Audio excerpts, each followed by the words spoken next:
Buenos días a todos. Si es primera vez que nos acompañan, sea bienvenidos. Gracias a Dios que nos permite estar aquí. Gracias a Dios que nos deja su palabra para leerla, pero más que leerla, pues para vivirla, para entenderla, para comprenderla y aplicarla en nuestras vidas. ¿Sí? Porque bueno, al final lo hemos comentado, pues esa es la diferencia entre una persona que tiene la información solamente en la mente, pero no la aplica. De nada sirve. Entonces, pues con la ayuda de Dios, hoy, si tú quieres, dispón tu corazón para que no solamente te lleves la palabra de Dios en tu mente, sino que la bajes a tu corazón, porque es la palabra de Dios. Dentro del ciclo, que hoy será la penúltima enseñanza dentro de este ciclo, la veracidad de la Escritura, vamos a ver el tema que el día de hoy se llama la evidencia histórica acerca de Jesucristo. Un tema, como todos los otros que hemos visto, muy importante, pero el día de hoy enfocado pues a la persona más importante de nuestras vidas, a nuestro Señor Jesucristo, ¿no? Es importante saber que hay referencias extrabíblicas. Tenemos la Escritura, sabemos la palabra de Dios, la creemos, sí, pero hay otros escritos, hay otras personas que vivieron hace mucho tiempo, que también escribieron sobre Cristo. Personas que no eran o no fueron cristianas. Y esto es muy importante también entender esto, porque como hemos aprendido a lo largo de este ciclo, las evidencias son muchísimas, ¿no? Ya quien no quiere entender es por eso que no quiere, cuando las evidencias están ahí para todos nosotros, ¿sí? Entonces hoy nos vamos a enfocar a la evidencia histórica acerca de nuestro Señor Jesucristo. Primera de Pedro 3:15 dice: sino santificad a Dios el Señor en vuestros corazones, y estad siempre preparados para presentar defensa con mansedumbre y reverencia ante todo el que os demande razón de la esperanza que hay en vosotros. Son temas muy importantes todo este ciclo. ¿Para qué? Para que también como cristianos tengamos los elementos, tengamos las herramientas para defender nuestra fe. ¿Sí? A lo largo de este ciclo se ha comentado varias veces, no tenemos una fe ciega, tenemos una fe que está basada en hechos reales. Tenemos una fe que está basada en la roca que es Cristo, ¿sí? Hay muchas evidencias, por lo cual nosotros no tenemos una fe ciega. Es decir, que no creemos en algo que probablemente fue o no fue. Una leyenda, un mito, una fábula. Cristo es real. Estuvo entre nosotros, fue real. Está ahora entre nosotros por medio de su Santo Espíritu, es real. ¿Sí? Muchas evidencias hay. Y entonces todo este ciclo es también para eso, para que tú que no crees tengas las herramientas, tengas la evidencia, para tú que no has tomado una decisión, tomes ahora una decisión razonada e inteligente, ¿sí? Y para nosotros, hermanos, los cristianos, pues tengamos esas herramientas, hermanos, para defender nuestra fe, para dar razón del Señor que tenemos, para dar razón del Dios en el cual hemos creído, ¿sí? Y quizás Dios pueda utilizar todo esto para llegar a las personas, ¿sí? Incrédulas, ateas. No sabes tú lo que Dios quiere hacer, no sabes tú lo que Dios puede hacer, ¿sí? Entonces es importante que entendamos todo esto y que lo practiquemos, ¿sí? Para tener esas herramientas y aún pues para gozarnos del Dios que tenemos, porque no nos ha dejado ciegos, ni sordos, ni huérfanos. Nos ha dejado todo esto, todas estas evidencias para que le demos la gloria y la honra a Él, para que nos gocemos por el Dios que tenemos. Amén. Vamos entonces a hacer una oración y vamos a ponernos en las manos de Dios. Gracias, Señor Jesús. Gracias, Padre, por tu palabra, porque por medio de ella nos das testimonio de ti mismo. Padre, gracias por tu palabra, porque por medio de ella nos enseñas, nos instruyes, nos reprendes, nos consuelas. Gracias, Señor Jesús. Gracias, Padre. En el nombre de Jesús te damos y te rogamos tomes el control de esta reunión, pero sobre todo toma el control de cada corazón aquí presente, Señor. Padre, porque no tenemos una fe ciega. Creemos en ti que estás vivo, que eres real y verdadero. En el nombre de Jesús te lo pedimos. Amén. Muchos eruditos modernos rechazan los evangelios, rechazan la vida, la muerte, la resurrección de Jesús, rechazan sus milagros, rechazan sus palabras, ¿sí? Hoy vamos a ver solamente un movimiento que existió, pero tuvo una gran importancia por todo el legado que dejó. Es un movimiento que existió por ahí de los años 70, ¿sí? Se llamó el Seminario de Jesús. Voy a dar lectura. El Seminario de Jesús, un grupo de eruditos liberales del Nuevo Testamento. Ya como que el título nos deja entrever de qué trata, ¿no? Pero fíjense cómo se llama el Seminario de Jesús.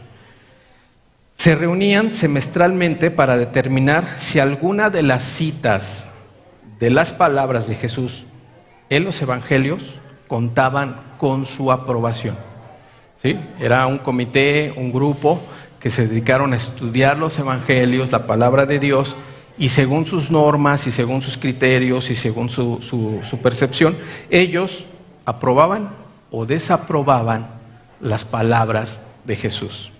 El Seminario de Jesús fue creado por el erudito del Nuevo Testamento Robert Funk en la década de 1970.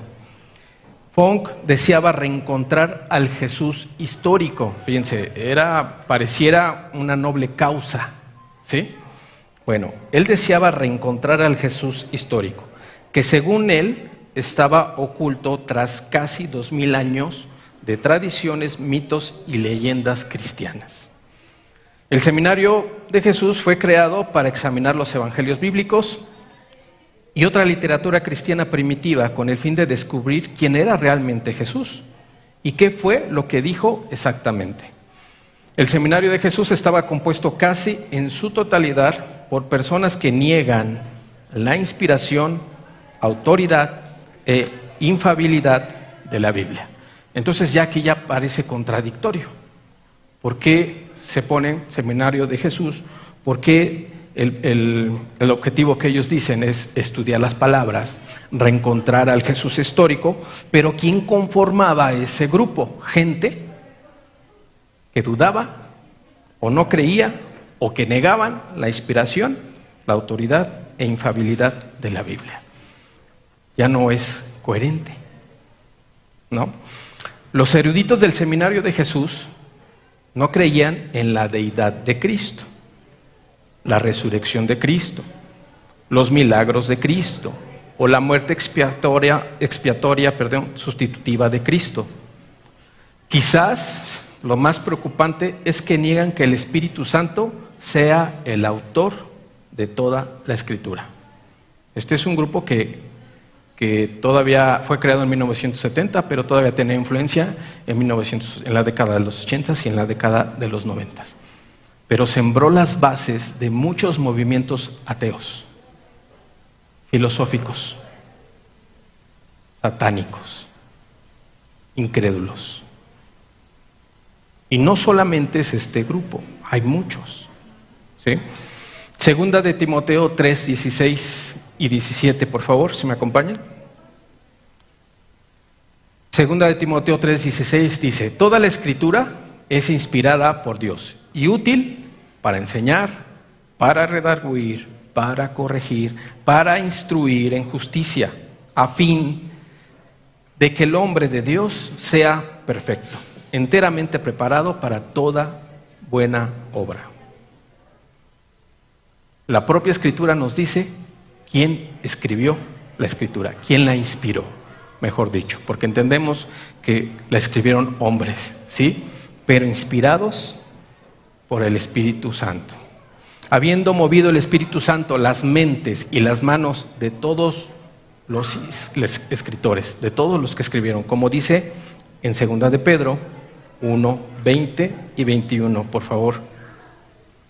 2 de Pedro 1, 20 dice: entendiendo primero esto, que ninguna profecía de la Escritura es de interpretación privada, porque nunca la profecía fue traída por voluntad humana, sino que los santos hombres de Dios hablaron siendo inspirados por el Espíritu Santo. Entonces, si este grupo o este tipo de grupos niegan la inspiración por el Espíritu Santo, entonces están desacreditando todo el cristianismo, llamándose ellos Seminario de Jesús. Ahorita vamos a leer cuál es su lema. Básicamente, la agenda del Seminario de Jesús es esta, este es su lema: no creo que Jesús sea Dios.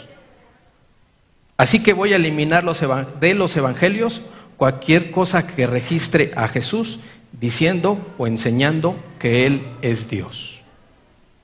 Más contradicciones.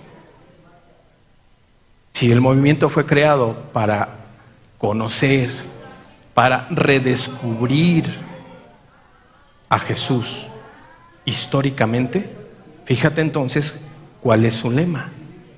Era negar todo lo que Cristo decía, o todo lo que parecía sobrenatural que decía Jesús. La afirmación de que el propósito del Seminario de Jesús es descubrir al Jesús histórico, entonces es falsa y engañosa. El verdadero propósito de este grupo era promover al Jesús en el que el Seminario de Jesús cree, en lugar del Jesús de la Biblia. ¿Sí? Ellos querían imponer lo que ellos creían, en el Jesús que ellos creían. Como ejemplo está una persona que creó todo un movimiento, quizás lo hayan escuchado, ¿no? La cienciología, una religión que aparentemente es cristiana. Y como esa hay muchas, muchísimas, donde se habla de prosperidad, donde se habla del yo, de que tú tienes que ser primero, de que tú tienes que encontrar la felicidad, de que tú y tú y tú y tú, de manera que el hombre se vuelve el centro de ese tipo de grupos. Y sacan a Cristo, a pesar de que se catalogan movimientos cristianos. Esa es la importancia de entender que el diablo no está jugando. Está con todo para engañar al mundo entero. Y los que están desapercibidos, los que están distraídos, son los que son presas de este tipo de movimientos, porque ponen verdades junto con mentiras y los meten como en una licuadora y es lo que te ofrecen, la verdad junto con la mentira, ¿sí? Un movimiento falso que lleva a mucha gente al error. Su enfoque general de este grupo fue cuestionar o rechazar por completo la mayoría de las declaraciones de Cristo. Cuando examinaron el texto del Padre Nuestro, por ejemplo, rechazaron cada palabra como espuria. Está hablando del Padre Nuestro, el que enseñó Jesús a sus discípulos, el que les dijo: cuando oren, oren así.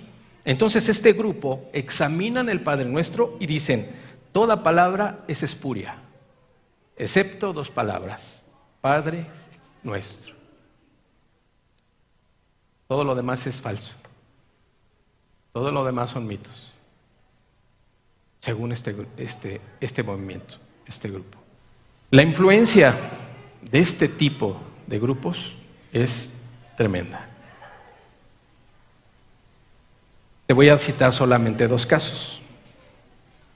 Hay un sesgo informativo incorporado en los medios de comunicación y están enfocados a debatir o a quitar todo lo que tenga que ver con Cristo, como Dios. El canal de cable Cinemax 2 emitió un programa en 1996 llamado El Evangelio según Jesús. El programa mostraba a personas leyendo una nueva versión de la Biblia, creada por el autor Stephen Mitchell. En esta asombrosa versión, Mitchell eliminó casi todas las declaraciones, así como la mayoría de los milagros de Jesús registrados en los evangelios. ¿Ves la influencia de estos grupos? Influencian a gente poderosa, gente que tiene el poder de transmitir a mucha gente por medio de los medios de comunicación y vertir o seguir vertiendo el error, llevándolo a la población entera, llevando a muchos, vuelvo a repetir, que están distraídos, que no tienen su fe bien basada en Cristo, llevándolos al error. Y la Biblia lo dice, dejadlos, son ciegos, guía de ciegos. ¿Quién sigue a un ciego? Pues el que no ve, el que no está viendo el error de quien está siguiendo. Por eso la Biblia es clara, déjalos. Ya están ciegos y mira cuántos están detrás de él. Todos se van a ir al hoyo. ¿Por qué? Por estar entretenidos, por estar distraídos, por no enfocarnos en lo que es valioso. Tu eternidad es valiosa, tu alma es valiosa. Y es tu responsabilidad y la mía cuidar nuestras almas, porque tú decides a quién sigues, tú decides si crees o no crees. Por lo tanto, tú eres responsable de tu alma. Otro ejemplo, un artículo publicado en la revista Time, ¿sí conocen esta revista? Es muy famosa y es internacional, sobre una reunión del Seminario de Jesús en Santa Rosa, California, publicado el 6 de abril de 1996, continuó repetidamente una determinación anunciada por el Seminario de Jesús, de que un análisis histórico detallado de los evangelios expone a la mayoría de ellos como no auténticos. Determinó este grupo que todos los evangelios y los escritos sobre Cristo, sus palabras, sus milagros, no eran auténticos. Y lo publican en una revista internacional. ¿A cuánta gente habrá llegado esa revista? ¿Cuántos habrán leído esa revista? Y lo peor de todo, ¿cuántos habrán creído en el error, en la mentira? Entonces, estos grupos no están jugando. El diablo no está jugando. El diablo te quiere matar, a ti y a mí. El diablo no tiene misericordia. No la conoce, no tiene amor. Es implacable. Pero solo va a hacer lo que Dios le permita hacer. Y nosotros como cristianos, ¿en quién confiamos? Y no es que andemos temerosos de que ay, el diablo tiene poder sobre mí y me va a tentar y voy a caer. No, porque ¿en qué Dios confío? Si yo caigo en la tentación es que yo no estaba bien con Dios, así de fácil. Y le hice más caso a mi carne que a Dios. El diablo, la mayor de las veces, solamente prende un cerillito y lo echa. Y el que se prende eres tú. El que se quema es el hombre. Pero él no está jugando. Sin embargo, el erudito evangélico Mitchell Green rechazó en su momento el análisis de este seminario, de este movimiento. Él afirmó que los evangelios son los más auténticos de todos los documentos que se originaron en esa época. Él dijo, tenemos copias que se remontan al siglo de su composición, dijo Green, lo cual es fantástico en comparación con los autores clásicos de la época y en marcado contraste con los 2 o 3 manuscritos que tenemos que atestiguan el texto de estos escritores seculares. Tenemos cientos del Nuevo Testamento. ¿Cómo sabemos que lo que escribieron los grandes filósofos griegos es verdad? Simplemente nos lo enseñan en la escuela y lo damos por hecho. Pero si tú haces un examen riguroso para ver si es cierto, te vas a encontrar que hay copias de esos escritos que son muy alejadas al tiempo donde fueron escritas. Es decir, quizás hasta 1000 años de distancia de cuando fueron escritos. Y te vas a encontrar con que solamente hay 1 o 2 copias.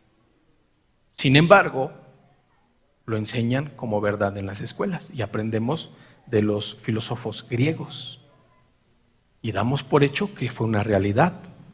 Entonces, ¿por qué no se cree, y es lo que dice este autor, por qué no se cree en el Evangelio?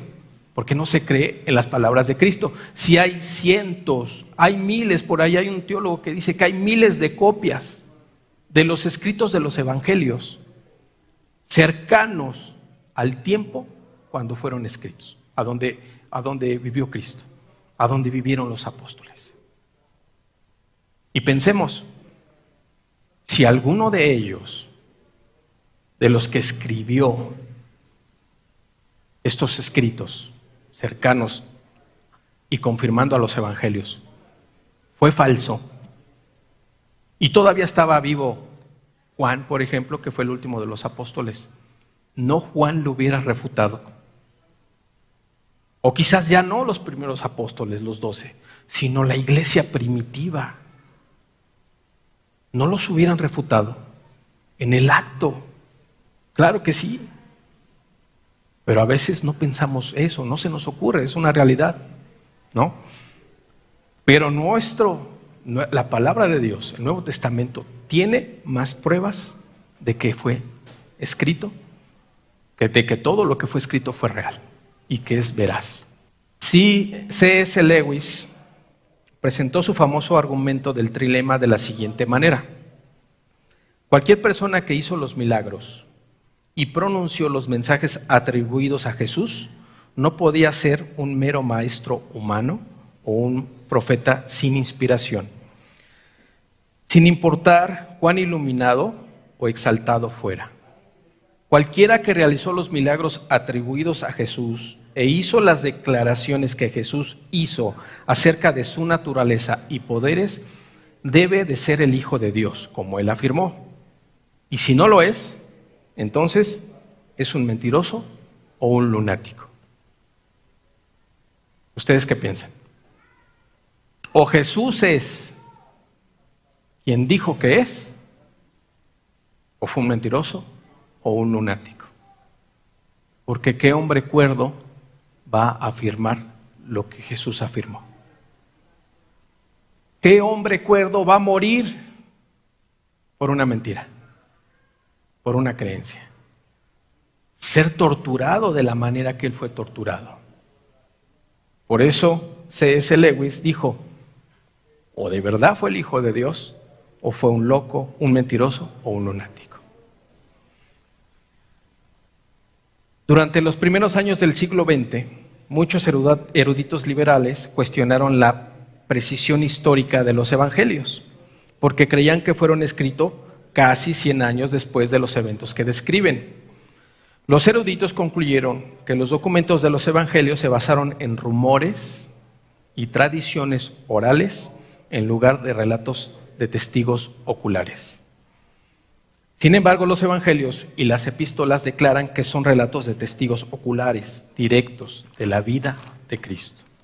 Lucas, por ejemplo, declaró en Lucas 1, versículo 1 y 2, puesto que ya muchos han tratado de poner en orden la historia de las cosas que entre nosotros han sido ciertísimas, tal como nos lo enseñaron los que desde el principio lo vieron con sus ojos, y fueron ministros de la palabra.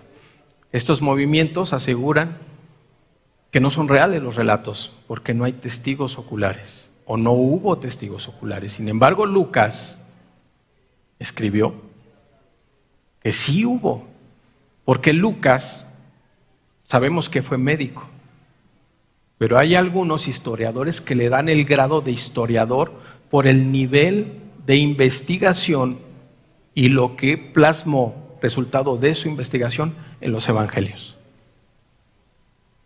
Muchos lo dan como historiador. Entonces, ¿él en qué se basó? Él fue y preguntó a los que vieron, a los que escucharon, a los que presenciaron las palabras y los milagros de Cristo.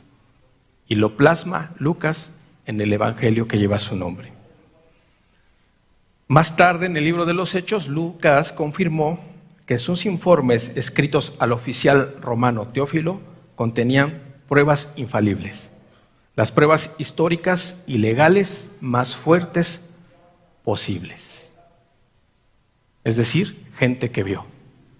Y Lucas escribe, y podemos entender que cuando Lucas escribe su evangelio, estaba la primer iglesia, los cristianos primeros, los cristianos primitivos. Muchos de ellos ya habían muerto, pero muchos de ellos estaban vivos y aprendieron directamente de los apóstoles. Entonces tenían la autoridad para refutar los escritos de Lucas y no lo hicieron. ¿Por qué? Porque fue verdad, porque era verdad.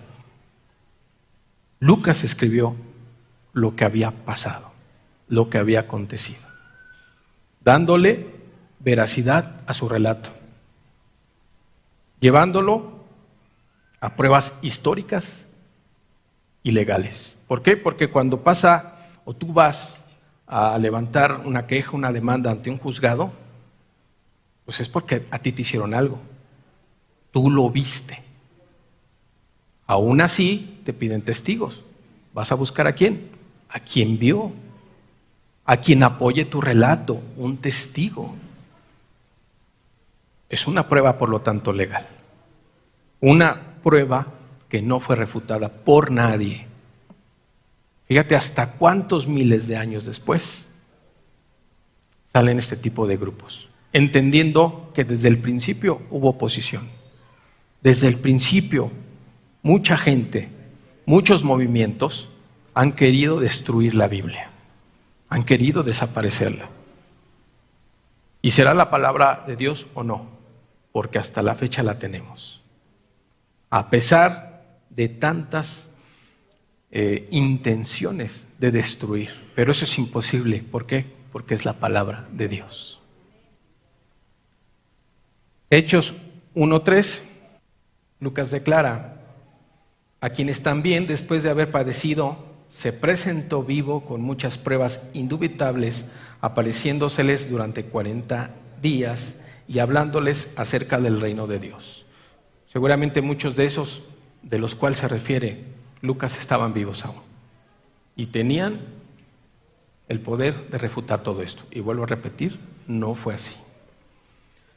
Gracias a Dios, los avances en la investigación histórica y la arqueología bíblica han convencido a la mayoría de los eruditos en las últimas 2 décadas de que los evangelios y las epístolas se escribieron dentro de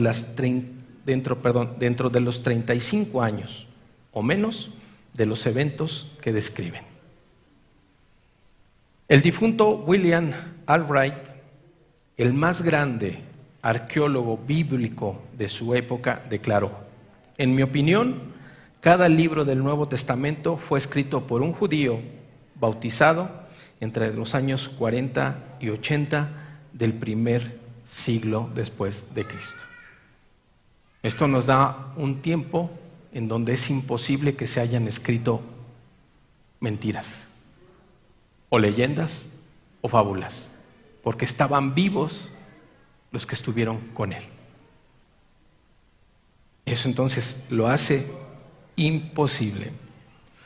Habría sido imposible distribuir ampliamente una historia descaradamente falsa acerca de Cristo mientras miles de sus seguidores y testigos presenciales todavía estaban vivos para disputar cualquier falsedad.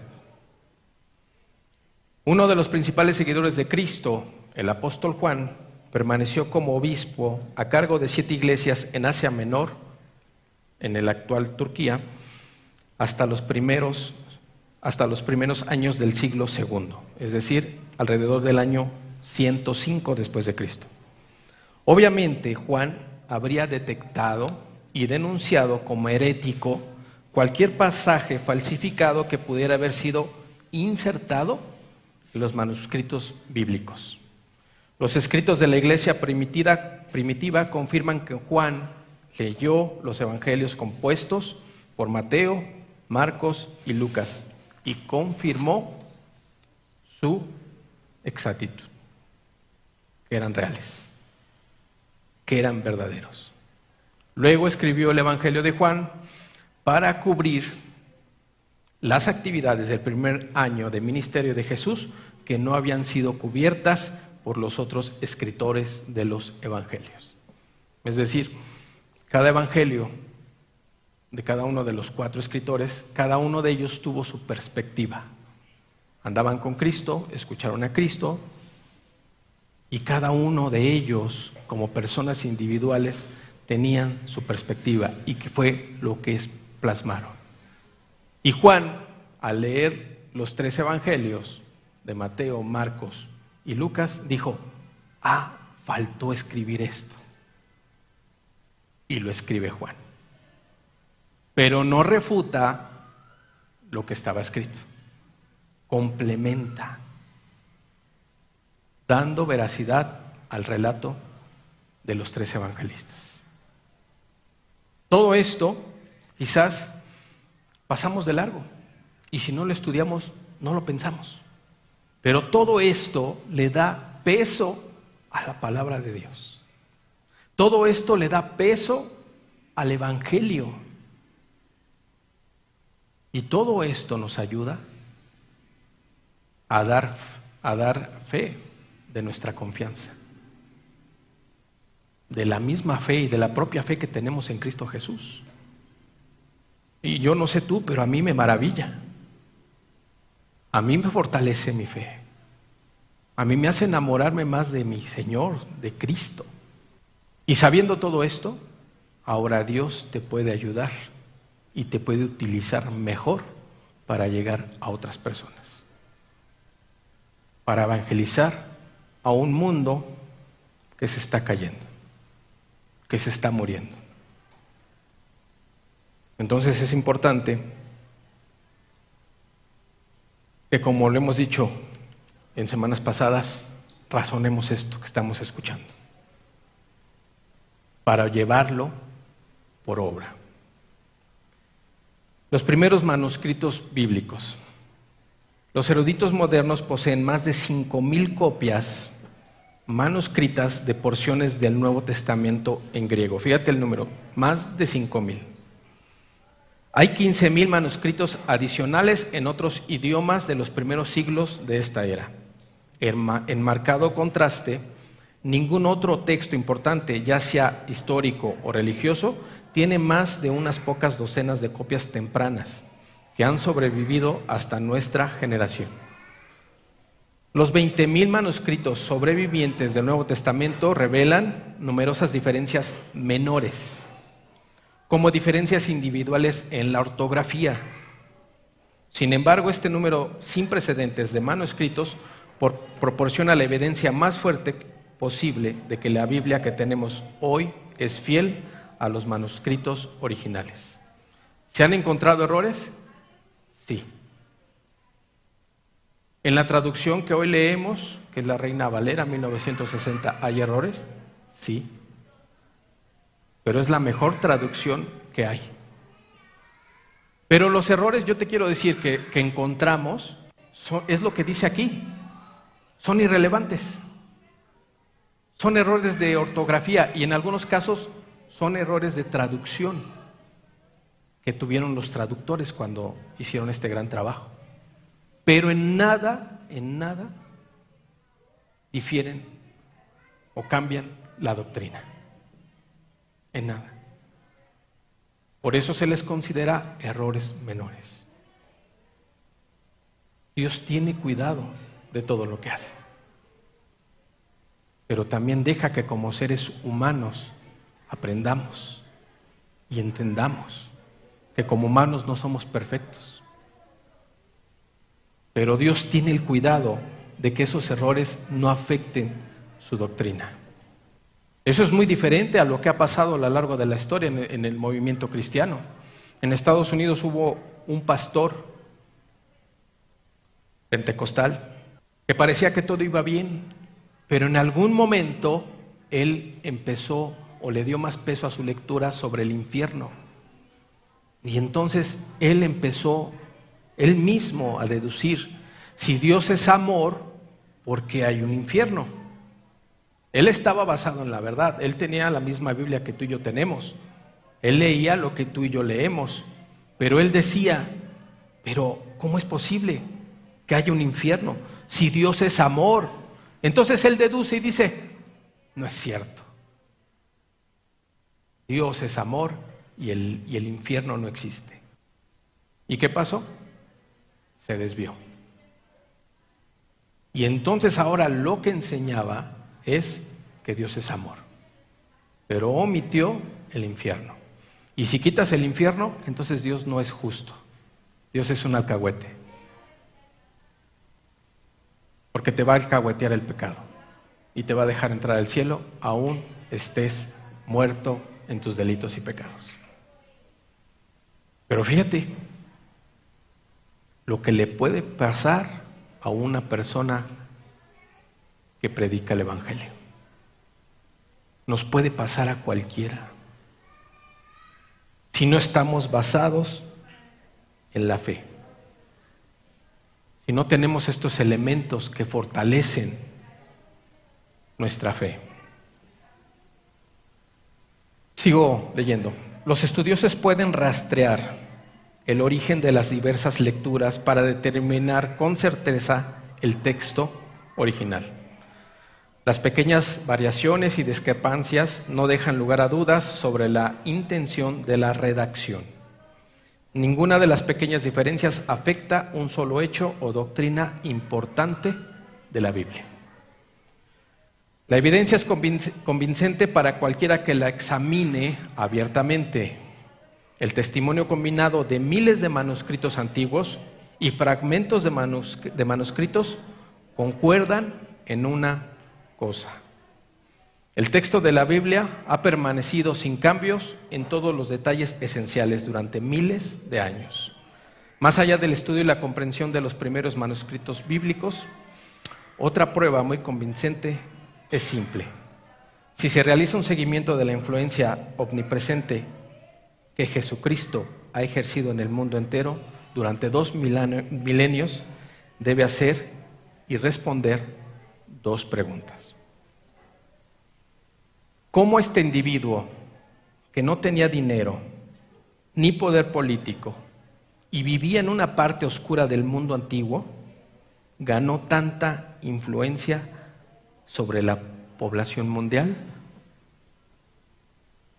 Si todavía tenemos duda de que si lo que leemos tiene errores, si lo que leemos es real, si no la tradujeron bien o mal, si los textos originales ya no existen, y es así, ya no existen, solamente hay copias de copias. Si tenemos todavía esas dudas, el autor nos dice, contesta estas 2 preguntas. Vuelvo a repetir la primera. ¿Cómo este individuo, refiriéndose a Jesús, que no tenía dinero ni poder político y vivía en una parte oscura del mundo antiguo, ganó tanta influencia sobre la población mundial? ¿Por qué ha continuado su influencia sin disminuir durante 2000 años?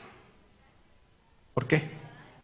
¿Qué otro personaje viene a tu mente que pudo haber hecho esto? ¿Quién? Nadie. ¿Qué persona tiene tanta influencia para influenciar al mundo entero? Porque en el mundo entero hay cristianos. Ahora, si esto no es suficiente, ¿qué persona tiene el poder de cambiar vidas? ¿Quién te cambió a ti, hermano? Solamente Cristo. Solamente Jesús. Por si todavía hubiera dudas, la gente que no tiene a Dios, tu familia, al ver que tú cambias, al ver que Jesús te transformó, ¿qué hacen? ¿Qué dicen? No lo entienden. ¿Y cómo reaccionan? Te atacan. ¿Y qué atacan? Atacan lo que no comprenden. Atacan lo que no conocen. Porque no tienen a Dios. Pero si lo hacen es porque hay algo que vieron en ti. Un cambio que vieron en ti. Y solamente ese cambio fue posible por una persona. Jesús, nuestro Señor y Salvador. Medita en la multitud de formas en que la vida y las enseñanzas de Jesucristo han afectado la filosofía, la teología, la religión, la ética, la teoría política y una gran variedad de otras ideas, compromisos y prácticas. Medita cómo Jesús ha influenciado tu vida.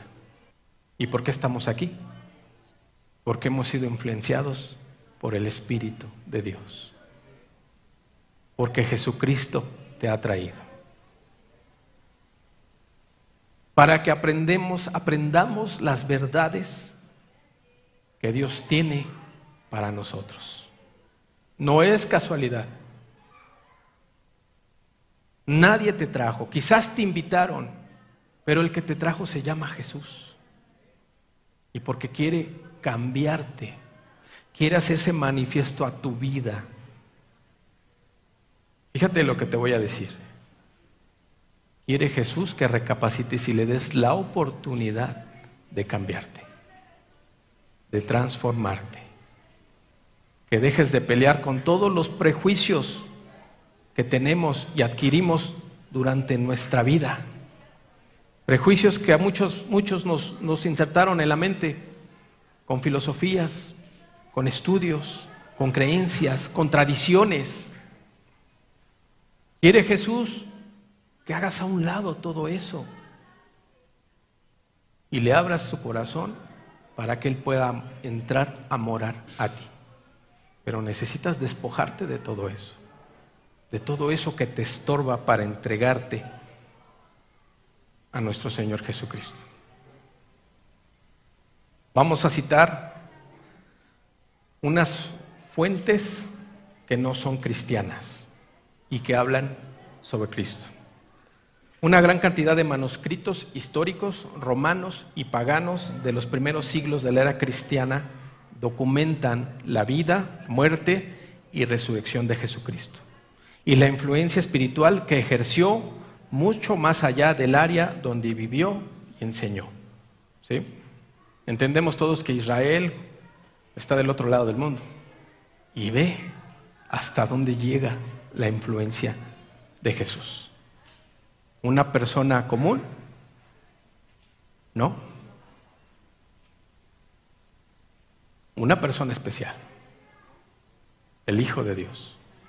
Nuestro Dios. Voy a citar a Cornelio Tácito, gobernador de Asia.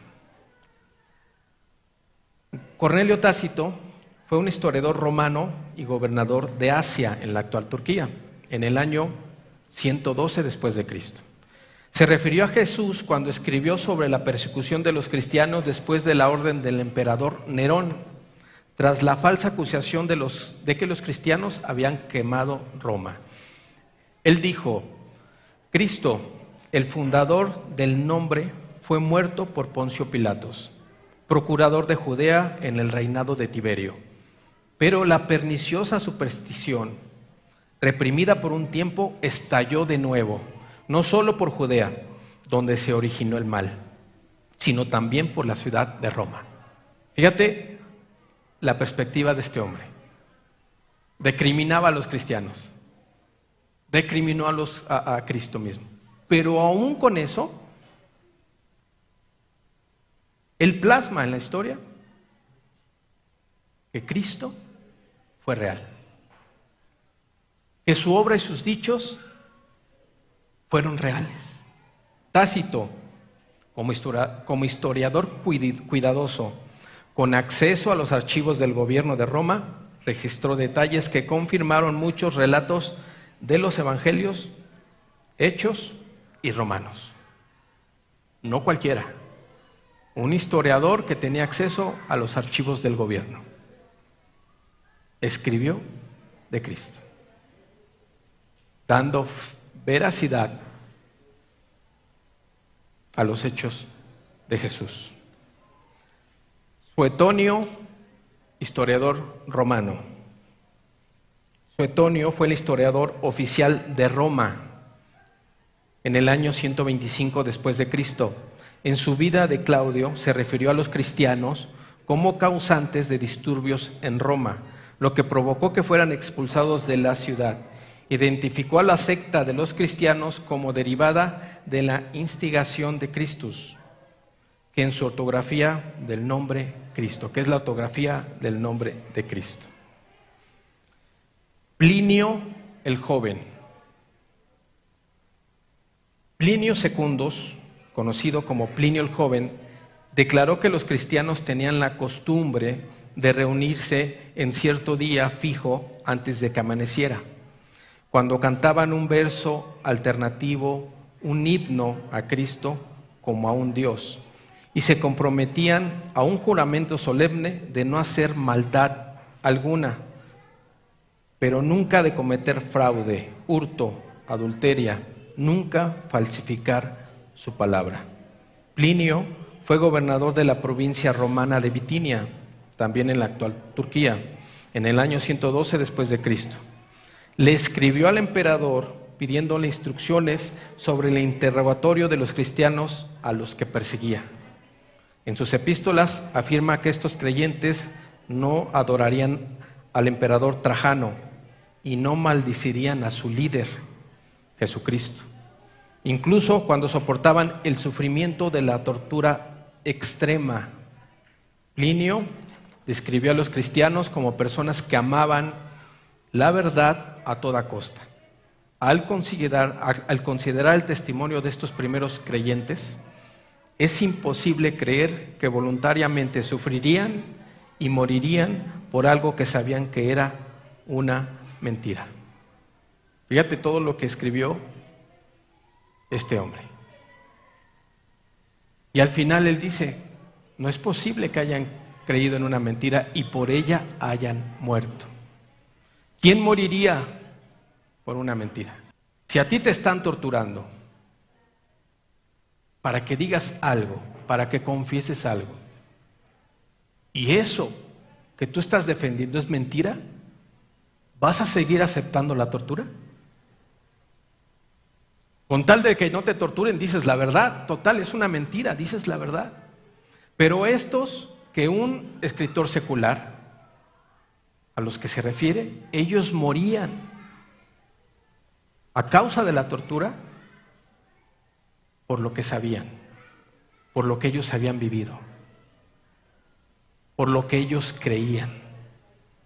Y fíjate, estoy citando escritores que no eran cristianos, eran paganos. Y fíjate cómo describen con cierto desprecio a los cristianos.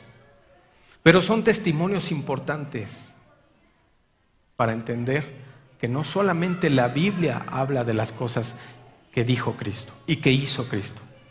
Fuentes paganas confirman la veracidad de la Escritura. Y esa es la intención. Y vuelvo a repetir lo que he repetido a lo largo de este siglo. No tenemos una fe ciega. Tenemos una fe basada en evidencias, en hechos. Entonces, como cristianos, gocémonos, hermanos, porque fe ciega la tienen muchos movimientos. ¿Y sabes por qué? Porque creen en el hombre, porque no aplican la Biblia, porque no la viven, porque aman su pecado y no se quieren sentir confrontados con el Evangelio, porque el Evangelio es frontal y te confronta con tu pecado y tu maldad, y te lo dice bien claro: si sigues en ese camino, tu destino será eterno, pero no es con Dios, es en el infierno. Si tú valoras más tus creencias, si tú valoras más tus tradiciones, si tú valoras más tu trabajo, si tú valoras más tus estudios, si tú valoras más tu sabiduría que a Cristo, entonces Cristo no es el Señor de tu vida. Y como no es el Señor de tu vida, ¿para qué llegamos al cielo? Y la Biblia es más tajante y más directa. Eres siervo del Señor al que sirves. Pregúntate tú, ¿a qué Señor estás sirviendo? Y si Cristo es tu Señor, pues estás viviendo postrado ante Él, porque es lo que hace un siervo. Se postra ante su Señor y hace la voluntad de su Señor. El siervo ya no tiene voluntad. El siervo es un esclavo de su Señor, de su amo, y vive para eso, para servir a su amo. Y nosotros en este mundo tenemos dos amos, y tú decides a quién servir. Tú decides. Pero uno de ellos no tiene misericordia. Uno de ellos es un amo cruel. Y creo que sabes a quién me refiero. Al diablo, a Satanás, a la serpiente antigua. Es tu decisión. Es tu decisión, amigo. ¿A quién quieres seguir sirviendo? Luciano de Samosata. Luciano vivió en Samosata un siglo después de Cristo. Él declaró que Jesús era adorado por sus seguidores y era el hombre que fue crucificado en Palestina porque introdujo este nuevo culto en el mundo. El último de los autores que voy a citar, Flavio Josefo. Creo que es más conocido por todos. Flavio Josefo, historiador judío, contemporáneo del apóstol Pablo, registró lo siguiente: ahora bien, hubo por este tiempo un hombre, Jesús, un hombre sabio, si es lícito llamarlo hombre, porque fue un hacedor de obras maravillosas, un maestro de los hombres que reciben la verdad con placer. Atrajo hacia sí a muchos judíos y a muchos gentiles. Él era el Cristo. Y cuando Pilato, por sugerencia de sus principales hombres entre nosotros, lo condenó a la cruz, los que lo amaron al principio no lo abandonaron, porque se les apareció de nuevo vivo al tercer día, como los divinos profetas habían predicho estas y otras 10,000 maravillas acerca de él. Y la tribu de los cristianos, así llamados por él, no se ha extinguido hasta este día. Es interesante entender que Flavio Josefo era judío y creía en el judaísmo, no creía en Cristo. Es interesante que un judío escribiera de Cristo, otro judío. Pero fíjate cómo lo plasma. Josefo era un fariseo y un sacerdote judío que vivía en Jerusalén, nacido en el año 37 después de Cristo. Fue testigo de primera mano de los acontecimientos que condujeron a la destrucción de Jerusalén en el año 70 después de Cristo. Luchó como general de las fuerzas rebeldes judías en Galilea en la guerra contra Roma. Josefo fue capturado por los romanos en la caída de la ciudad de Jotapata y se hizo amigo del general romano Vespasiano. Como historiador, con acceso a registros gubernamentales romanos y judíos, describió los acontecimientos en Israel durante las turbulentas décadas del primer siglo. En el año 94 después de Cristo, Josefo publica en Roma su estudio definitivo sobre la historia del pueblo judío, titulado Antigüedades de los Judíos. Uno de los pasajes más fascinantes de esta historia se refiere a los acontecimientos de la vida, muerte y resurrección de Jesucristo. ¿Cómo ven? No eran cualquier persona, eran gentes instruidas. Y en este caso específico de Flavio Josefo, era fariseo, era sacerdote. Entonces, en los evangelios leemos cuánto odio le tenían los fariseos y sacerdotes a Cristo, porque le señaló su pecado, porque le señaló su hipocresía, porque le señaló su corrupción. Es importante entender que uno de ellos escribe lo que escribe de nuestro Señor Jesucristo, dándole peso aún más y veracidad a la Escritura, y no porque sean mentiras. Entendemos todos que la palabra de Dios es verdad y fue dictada por Dios a hombres, pero estos escritos estaban dirigidos a un sector del pueblo que no creía, que no habían vivido, que no habían sido testigos de lo que pasó. Y para ellos escriben todos estos, quizás inconscientemente, porque no era la intención dar veracidad a un relato, sino, como leímos, la intención era menospreciar a Cristo, menospreciar su movimiento. Pero ¿cómo es Dios tan hermoso, tan bello, que dentro de todo lo vil saca lo precioso para la gloria y honra de Él? Y eso es justo lo que Dios quiere hacer con nosotros cada domingo, cada mensaje. Sacar dentro de tu vida llena de pecado y de maldad lo precioso. Que te arrepientas, que dejes la maldad, que dejes el pecado y que vayas a lo hermoso, a lo precioso, a la vida de Cristo, a la vida en Cristo, a la vida que solamente puede dar nuestro Señor Jesucristo. ¿Hay más? Sí. Hay mucha más, pero voy a tratar de resumirlo. Te voy a citar otras fuentes. Los rollos del Mar Muerto. ¿Sí has escuchado mencionarlos? ¿Sí has escuchado hablar de los rollos del Mar Muerto?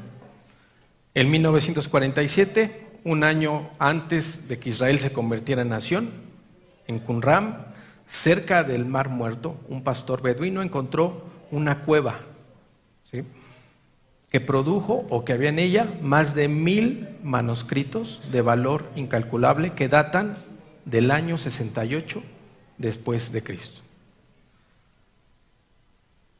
Un pastor árabe descubrió el mayor hallazgo arqueológico de la historia. Cuando se examinaron los rollos hebreos de estas cuevas, los eruditos encontraron que el sitio de Qumran contenía una biblioteca con cientos de textos de manuscritos bíblicos y seculares que datan de antes de la destrucción del segundo templo y la muerte de Jesús. El descubrimiento más increíble fue la inmensa biblioteca de manuscritos bíblicos de la cueva 4 en Qumran, que contenía todos los libros del Antiguo Testamento con la excepción del libro de Esther. Los eruditos descubrieron que las copias manuscritas del texto hebreo de mayor autoridad, el Textus Receptus, utilizadas por los traductores de la Biblia King James en 1616, eran prácticamente idénticas a los antiguos rollos del Mar Muerto. ¿Cómo pudo la Biblia haber sido copiada con tanta precisión y fidelidad a lo largo de muchos siglos sin que el error humano entrara en el texto? La respuesta se encuentra en el abrumador respeto y temor de Dios que motivaba a los eruditos judíos y cristianos cuyo trabajo era copiar fielmente el texto de la Biblia. Hay un temor en el pueblo judío, que a lo largo de la historia han instituido todo un sistema para verificar que lo que están copiando sea exactamente lo mismo. No es que solamente alguien escriba y alguien lo revise. No, es todo un sistema. Todo un sistema donde ellos encuentran y buscan en tal capítulo exactamente a la mitad de la Biblia si coinciden ciertas vocales o ciertas consonantes, y de esa manera ellos verifican si la copia es exacta. Eso es solamente un ejemplo, porque también lo hacen al inicio de ciertos versículos, de ciertos pasajes. Cuentan las vocales, cuentan las consonantes, porque en el hebreo no hay vocales, hay puras consonantes. Cuentan el número de las letras, horizontalmente, verticalmente, diagonalmente. O sea, es todo un sistema para verificar si es una copia fiel. Y si hay errores, se desechan y se vuelve a copiar. Es un temor muy grande del pueblo de Dios, de los judíos, para traer con exactitud lo que fue escrito hace miles de años. Miles de años. Citas del Nuevo Testamento en los rollos del Mar Muerto. Los eruditos descubrieron que los rollos contienen referencias definidas al Nuevo Testamento y, lo que es más importante, a Jesús. Uno de los más extraordinarios de estos rollos parece referirse directamente a la crucifixión de Jesucristo. El rollo, que así le titularon, el rollo del Mesías crucificado. Un fragmento de pergamino incluye intrigantes referencias a un Mesías que sufrió la crucifixión por los pecados de la humanidad. El pergamino fue traducido por el doctor Robert Eastman, profesor de religiones del Medio Oriente en la Universidad Estatal de California en Long Beach. Él declara: el texto tiene un significado de gran alcance porque muestra que cualquier grupo que fuera responsable de estos escritos estaba operando en el mismo marco mesiánico y bíblico del cristianismo primitivo. Este rollo de 5 líneas contiene información sobre la muerte del Mesías. Se refiere al profeta Isaías y su profecía mesiánica en Isaías 53, que identificó al Mesías como aquel que sufriría por los pecados de su pueblo. El rollo también describe al Mesías como un líder de la comunidad que fue muerto. Cuando consideramos la cantidad total de evidencia que confirma el registro bíblico, lo que fue escrito acerca de Jesús de Nazaret, cuando consideramos toda esta evidencia extra bíblica, es imposible decir que no fue real. Es imposible seguir en nuestra posición de incredulidad. Es imposible seguir creyendo que fueron fábulas, leyendas o mitos, y por lo tanto quizás fue real Cristo o no. Todo lo que hemos aprendido el día de hoy acerca de estos escritores extrabíblicos nos confirman la veracidad del Evangelio. Por lo tanto, todos aquí presentes debemos de creer. Y no porque te lo diga un hombre, o no porque te esté diciendo que tienes que creer, porque tienes que creer. Tenemos que creer porque las evidencias son claras. Y si tú no quieres creer, bueno, esa es otra cuestión. Tú no quieres creer. Pero la evidencia está ahí.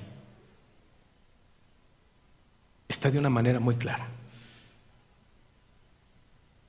La vida y los hechos de Cristo fueron y son reales. La muerte y resurrección de nuestro Señor Jesucristo es un evento que está documentado.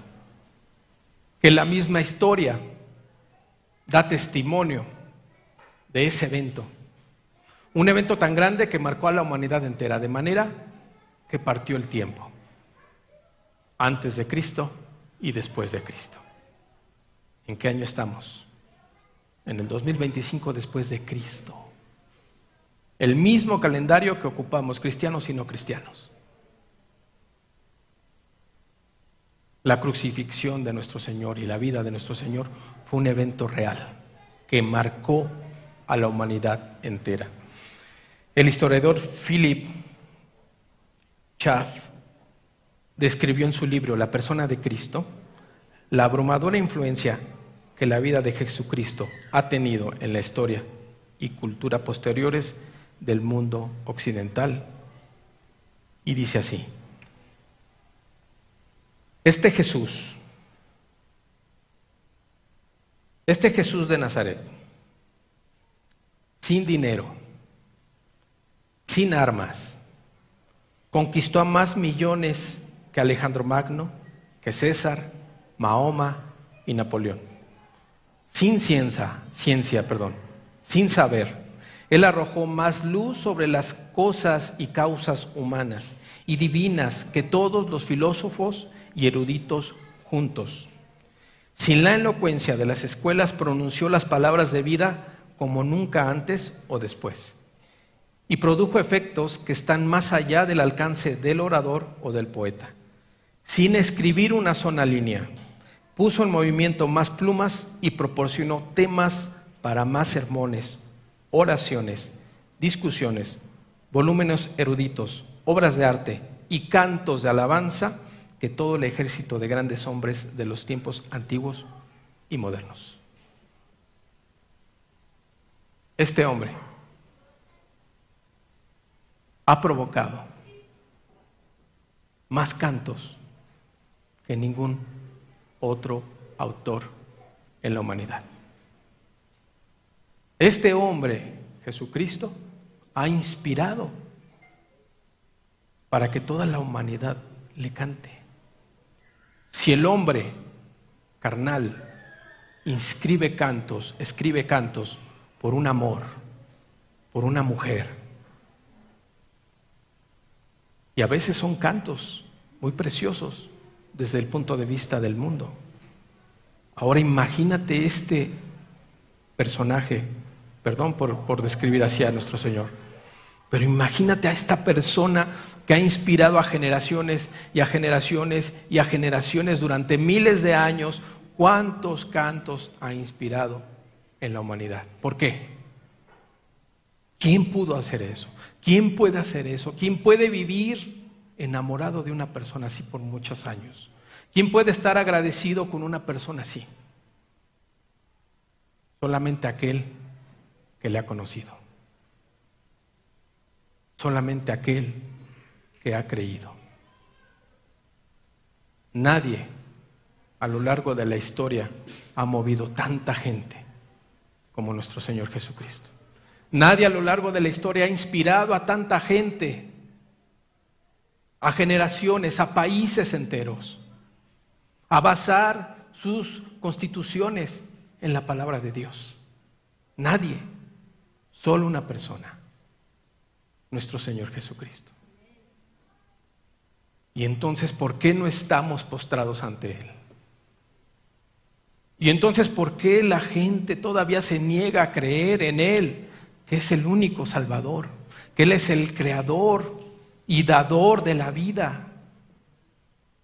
¿Por qué, si Él es el único que puede sacarte de la muerte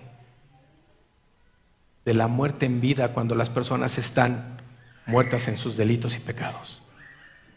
Porque la gente no cree. Pero Dios es real. Jesús es real. Nuestro Dios es real. ¿Qué les parece si le damos un aplauso a nuestro Dios?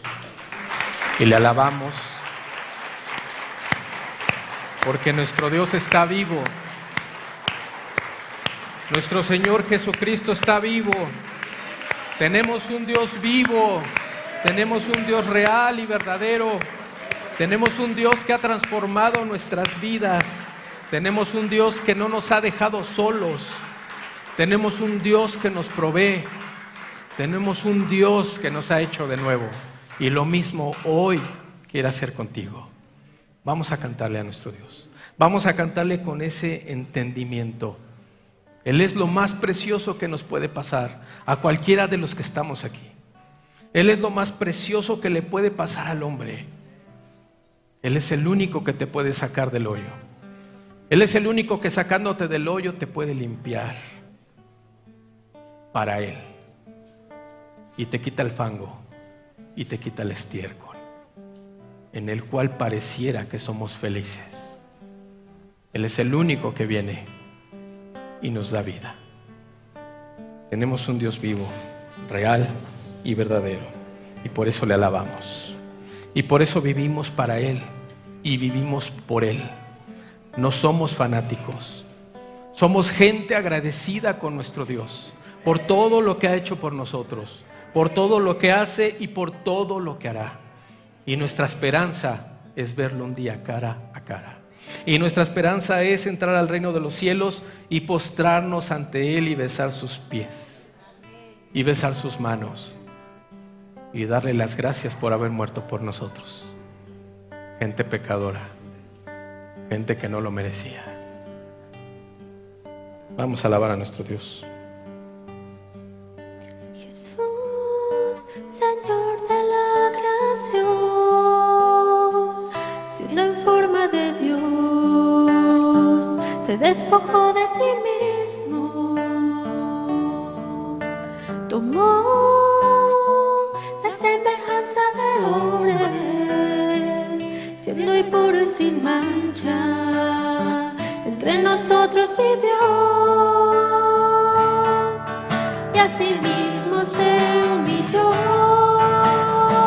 tomando forma de siervo, hasta su vida entregar y en una cruz terminar.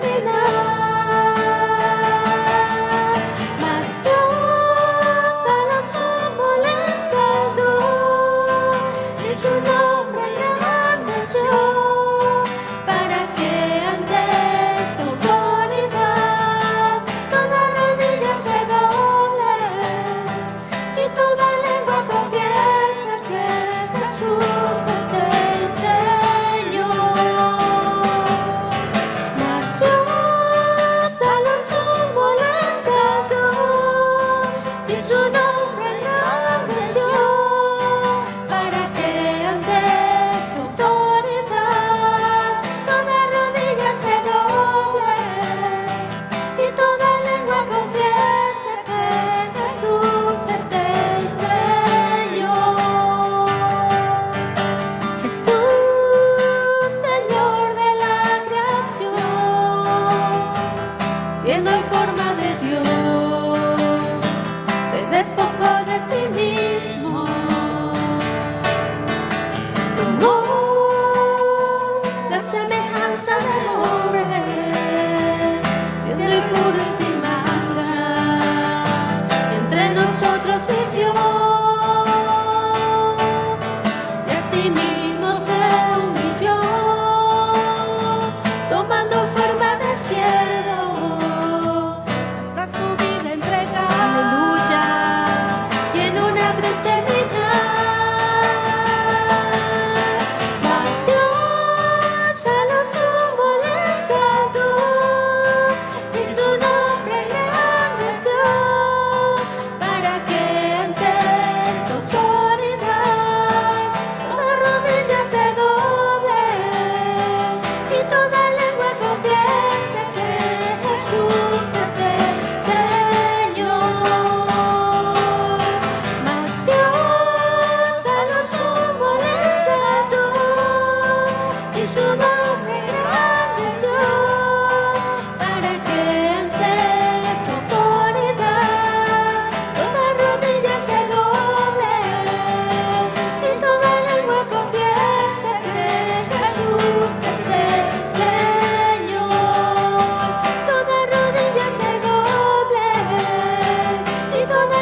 Tú eres nuestro Dios.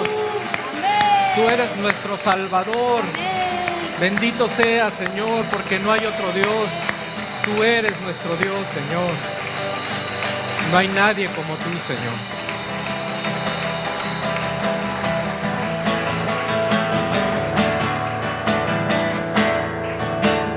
Te alabaré, Señor, con todo mi corazón, con todo mi corazón. Te alabaré, Señor, contaré todas tus maravillas, todas tus maravillas. Te alabaré, Señor. ¡Aleluya! Amén, Jesús. Te alabamos, Jesús. Así es, Señor. Amén. Porque eres digno, Señor.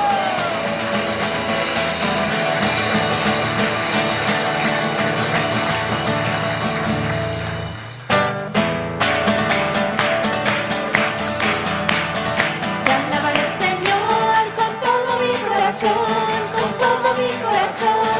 Te alabaré, Señor. Contaré todas tus maravillas, todas tus maravillas. Te alabaré, Señor. Me alegraré en ti, me regocijaré y me regocijaré. Te alabaré, Señor. Cantaré a tu nombre, oh Altísimo, te alabaré, Señor.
Jesús, gloria sea a ti, Señor. Gloria a tu nombre, Jesús.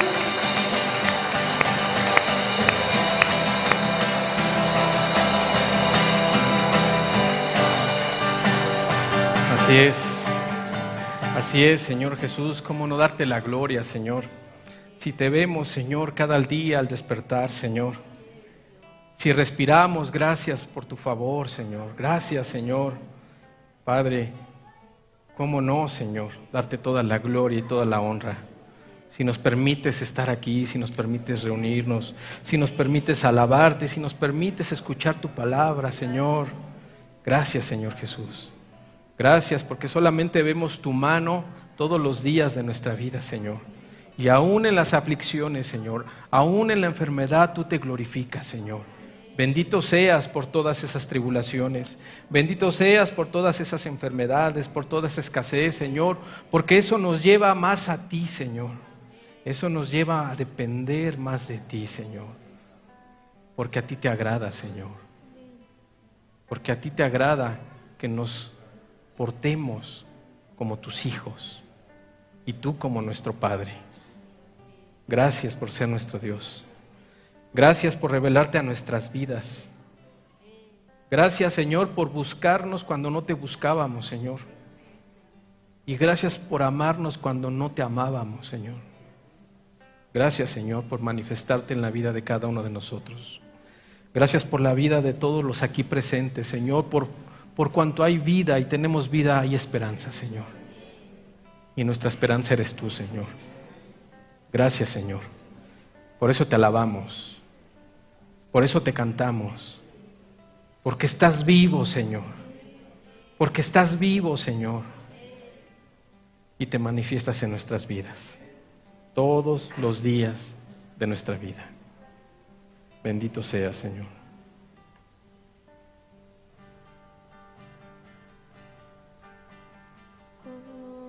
¿Cómo agradecer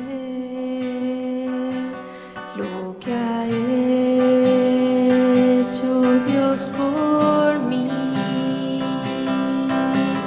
Y sin merecer dio su sangre carmesí. Las voces de 1.000.000 de ángeles no expresarán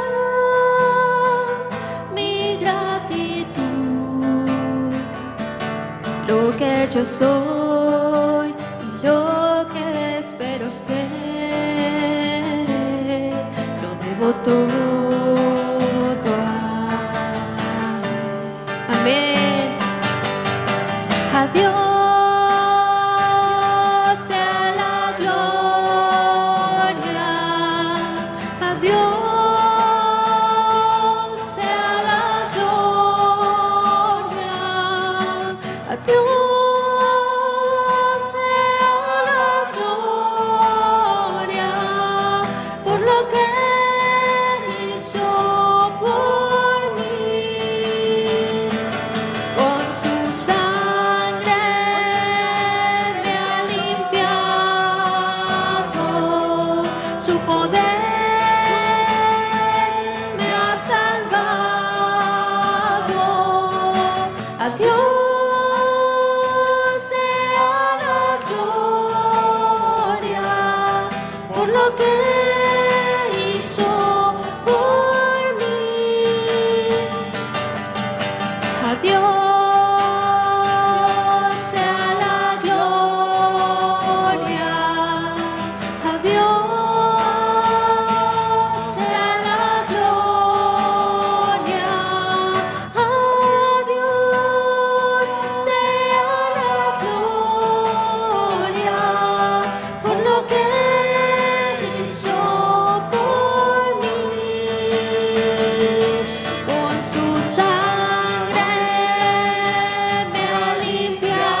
Gracias, Jesús. Gracias, Padre, por lo que has hecho por nosotros, Señor. Gracias por tu vida. Gracias por tu muerte. Gracias por tu sangre. Gracias porque estás vivo. Gracias, Señor Jesús. Bendito seas, Señor. Bendito seas.